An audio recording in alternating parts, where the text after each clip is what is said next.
So one of the things that we did, we were very proactive. We had an opportunity to watch and send teams, Major Butler and his team, to New York, had an opportunity to send them to Miami, take a lessons learned piece and understand really what we do, how we do it, and how we do it differently from those two specific agencies. Our focus is to be proactive about really security. Our goal is to have all of the services that we normally have open and operational, but at the same time create a safe environment for those that we actually service. The orange barricades, oddly enough, have gotten more attention than anything else in the history of the sheriff's office. And so to that extent, it is part of a proactive plan to make sure that, again, what we learned in Miami is that we need to have a secure perimeter. That's just the beginning of the program. Sheriff, you talked about the idea. Ryan, good to see you. You talked about the idea that people obviously are paying a lot of attention to all the moves you're making. I know some of this stuff happens behind the scenes. You don't want everybody to know what you're doing. But can you talk about just trying to reassure the public about how this downtown will flow? You clearly see that the streets have been painted and things have been kind of done.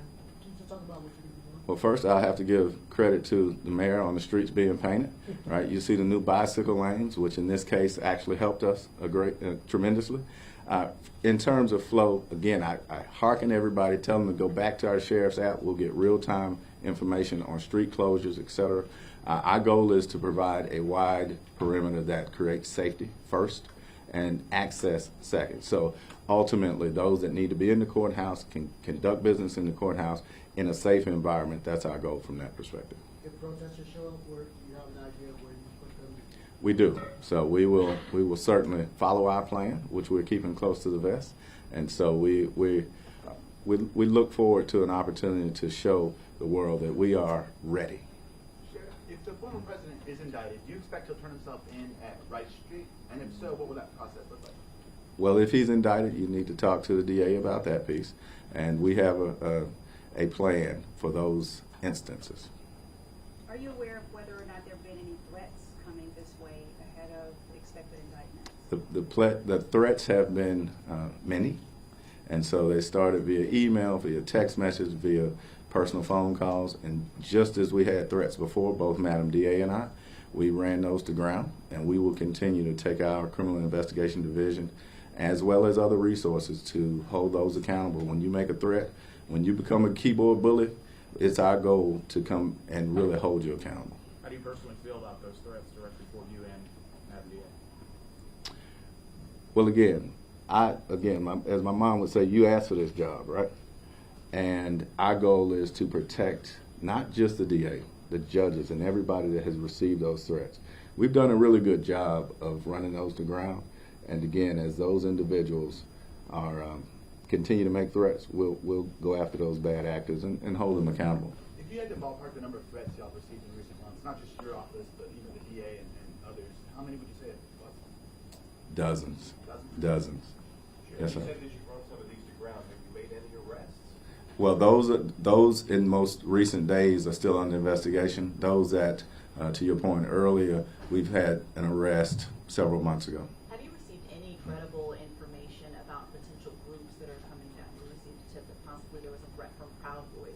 Have you had any sort of intelligence that there are specific groups that are coming and planning anything here? Not at this point. I think our process is different, and in as much as we had an opportunity to prepare and we're ready.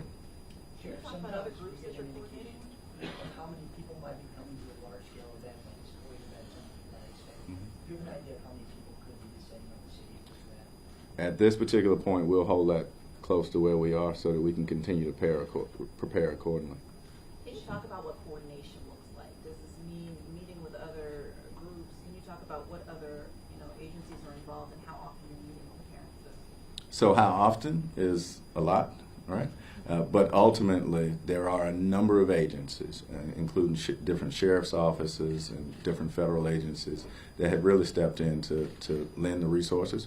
We've created a force multiplier that you have never seen before. Should an indictment come down in D.C., will you send your team to D.C., or do you feel like your security prep is done? It just depends on the timing. And so if it's done prior, then we certainly will send teams. Again, opportunities to learn are what really help prepare us to get us where we are right now. If it happens afterwards, then we'll just follow the normal course of actions. In terms of manpower, how many deputies do you have just on, pending trumpet night? Good question. Next question. How much time do you think, if you're able to say, once potential indictments come down, how much lead time will you have to get your people in place to know what you want to do, close roads, or do whatever is necessary before any type of announcement is done? Well, going back to Blaine's question, we meet daily, and so we will have as much lead time as possibly available to us, and ultimately we will respond accordingly. Sheriff, you guys are definitely shy about taking mugshots. Will that procedure still happen in this situation? Unless someone tells me differently, we are following our normal practices, and so it doesn't matter your status. We have mugshots ready for you. If there are indictments of high-level individuals, including potentially the former president, it's kind of discussed, but is there a possibility that there would be surrender at Rice Street? Is that being discussed? Again, it really depends on who the judge that receives the case, and so they have certain judges have certain requirements, and so we will really submit to whatever the judge decides at that particular point. Are you or your deputy able to go more into detail about what you learned from Miami and New York? No, thank you. Sheriff, Well, has there Richard. been any conversation yet with the Secret Service about the potential indictments where you've been able to talk and coordinate how a unified? Well, again, there's no alphabet that has been left out, and there's no police department and/or Metro Sheriff's Office that has not been a part of the plan. Can you specify what agencies you're working with? I will not. And what can you say about the timing of the possible indictment? You'd have to. I'd refer that to the DA. Sheriff, you guys have been preparing for months. I mean, if an indictment comes tomorrow, do you guys think you guys are ready to handle anything that would happen? If an indictment came today, we would be ready. Last question. You said that if, unless someone tells you differently on a mugshot, who would tell you differently?